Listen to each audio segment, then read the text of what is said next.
السلام علیکم ورحمۃ اللہ وبرکاتہ۔ محترم ناظرین، ابھی آپ نے دیکھا ہوگا کہ جگہ جگہ ایک نعرہ چل رہا ہے، بٹوں گے تو کٹوں گے۔ یہ آپ نے سنا ہوگا کہ جگہ جگہ نعرہ چل رہا ہے۔ ابھی کچھ دن ایک جو بابا ہے اس نے بھی نعرہ دیا تھا۔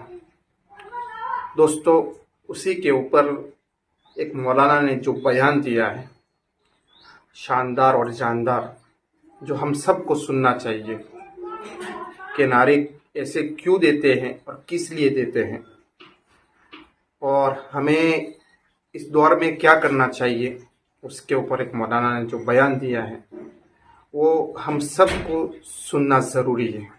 آئیے وہ مولانا نے کیا کہا ہے ان کی زبانی سنتے ہیں، پھر آگے تبصرہ کرتے ہیں۔ محمد وعلى آله وصحبه أجمعين، أما بعد، أعوذ بالله من الشيطان الرجيم، بسم الله الرحمن الرحيم، ولا تهنوا ولا تحزنوا وأنتم الأعلون إن كنتم مؤمنين، صدق الله مولانا العظيم۔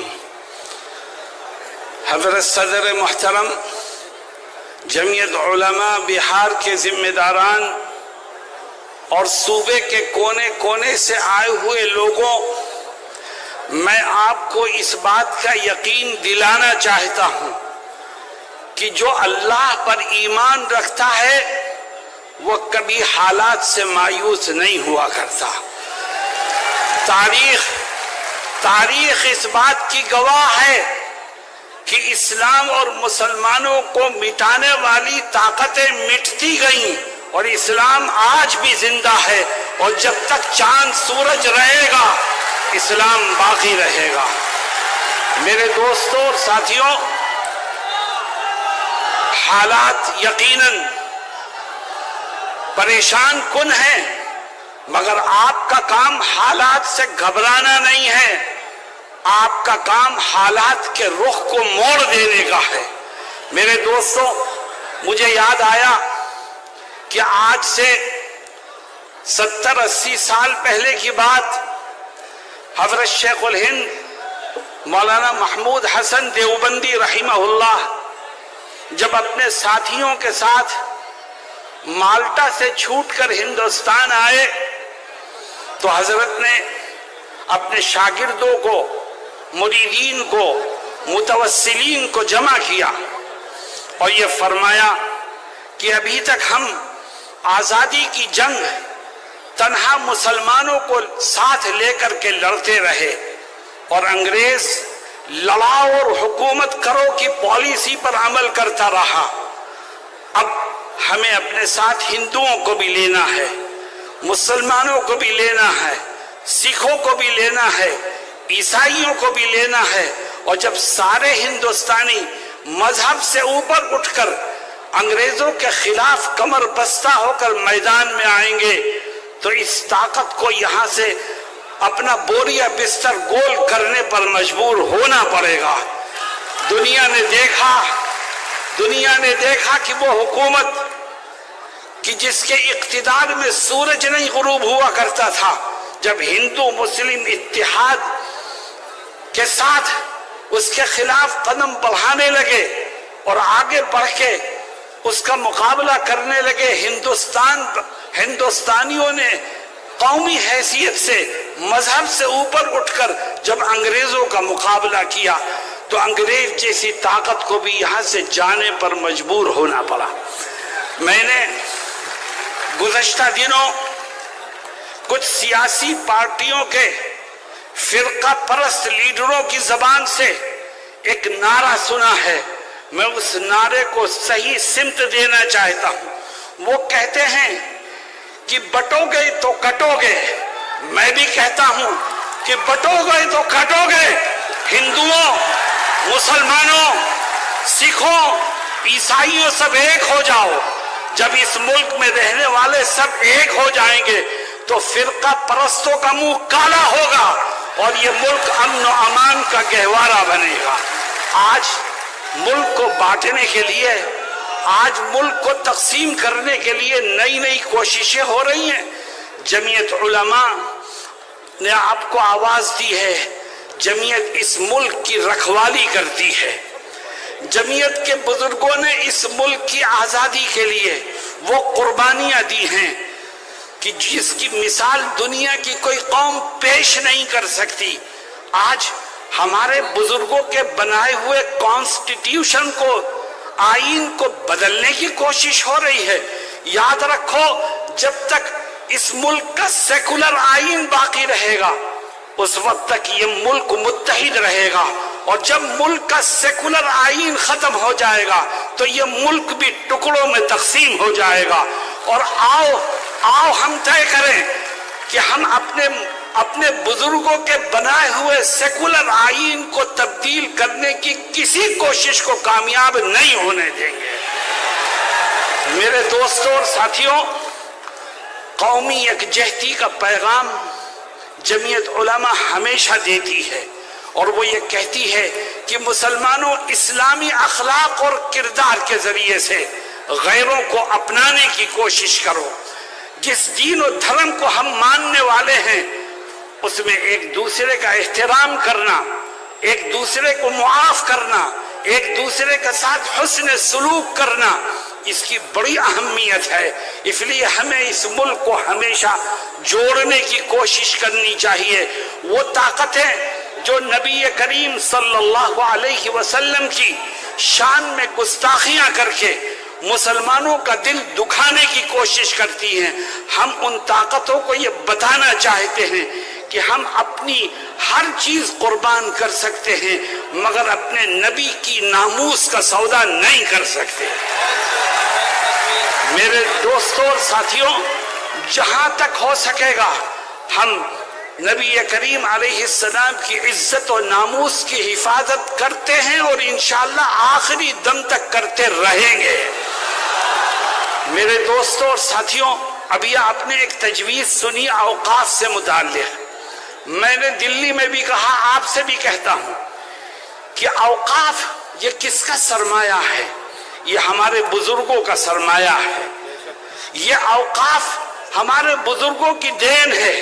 کسی نے زمین وقف کی ہے مسجد کے لیے، کسی نے زمین وقف کی ہے مدرسے کے لیے، کسی نے زمین وقف کی ہے قبرستان کے لیے، کسی نے زمین وقف کی ہے غریبوں اور بیواؤں کی مدد کے لیے. یہ ہمارے بزرگوں کا سرمایہ ہے. آؤ ہم اعلان کریں کہ ہم اپنے اس بزرگوں کے سرمایہ کو خود استعمال کریں گے، کسی کو اس میں دخل دینے کی اجازت نہیں دیں گے. ہمارے بزرگوں کا سرمایہ ہے، ہم اس کی حفاظت کریں گے، ہم اس سے فائدہ اٹھائیں گے، ہم اس کو استعمال کریں گے. ہاں، اگر کسی جگہ کوئی وقف پراپرٹی کا غلط استعمال کرتا ہے تو حکومت اب قانون کے مطابق اس کے خلاف کارروائی کرے. وہ مجرم ہے، اس کو سزا دے. لیکن قانون وقف پراپرٹی کے سلسلے میں کوئی ترمیمی بل لانا، اس کو ہم یہ سمجھتے ہیں کہ یہ ترمیمی بل در حقیقت وقف پراپرٹی کے غلط استعمال کو قانونی جواز دینے کی کوشش ہے، جس کو کبھی کامیاب نہیں ہونے دیا جائے گا انشاءاللہ. میرے دوستوں اور ساتھیوں، مدارس کے سلسلے میں بھی بات آپ نے سنی.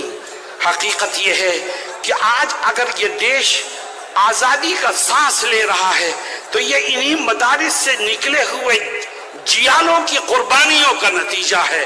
اگر ہمارے بزرگ اور دارالعلوم دیوبند کے اکابر اس دیش کی آزادی کے لیے قربانیاں نہ دیتے تو آج بھی یہ دیش غلامی کی زنجیروں میں جکڑا ہوتا. میرے دوستوں اور ساتھیوں، جمعیت علماء نے آپ کو آواز دی ہے، اور جمعیت کے صدر محترم حضرت مولانا ارشد مدنی مدد ذلہ العالی آپ کے سامنے تشریف فرما ہیں. آپ اگر حضرت کی آواز میں آواز ملائیں گے اور جمعیت کے ساتھ کھڑے ہونے کے لیے تیار رہیں گے تو انشاءاللہ جمعیت کی آواز میں قوت پیدا ہوگی، اور جب جمعیت کی آواز میں قوت پیدا ہوگی تو دشمن راہ فرار اختیار کرنے پر مجبور ہوگا. ہم یہ سمجھتے ہیں کہ انشاءاللہ جمعیت نے ماضی میں بھی قوم کی، ملک کی، اسلام کی، مسلمانوں کی خدمت کی ہے، آج بھی کر رہی ہے، اور جمعیت اپنا فریضہ انشاءاللہ مستقبل میں بھی ادا کرتی رہے گی۔ بس آپ اس بات کے لیے تیار ہو جاؤ کہ جمعیت جب بھی آپ کو آواز دے گی آپ قدم سے قدم ملا کر کے اس کے ساتھ کھڑے ہونے کو تیار ہو جائیں گے۔ میں نے شروع میں ایک آیت پڑھی تھی، اللہ رب العزت اس آیت میں کیا فرماتا ہے؟ کہتا ہے وَلَا تَهِنُوا وَلَا تَحْزَنُوا وَأَنْتُمُ الْأَعْلَوْنَ إِن كُنتُم مُؤْمِنِينَ۔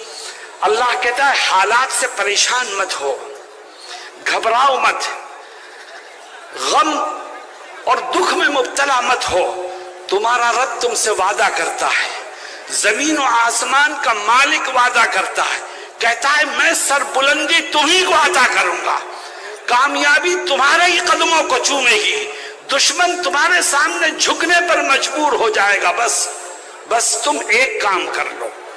اے اللہ وہ کام کیا ہے؟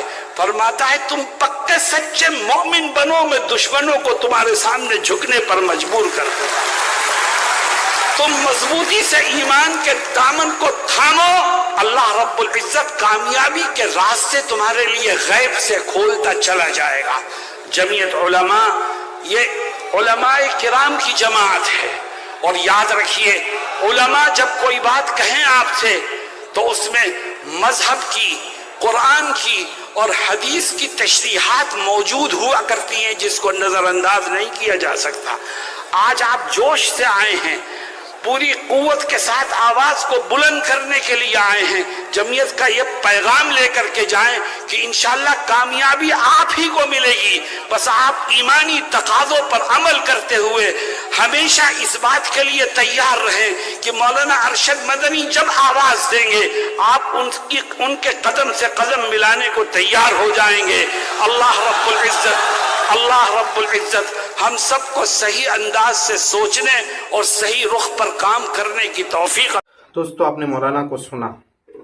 دوستو آج ہم لوگ فرقوں میں بٹ گئے، حالانکہ ہمارا قرآن، ہمارا اللہ، ہمارا نبی، ہمارا مکہ، ہمارا مدینہ ہم سب کا ایک ہی ہے، لیکن آج ہم فرقوں میں بٹ گئے، اس لیے کٹ رہے۔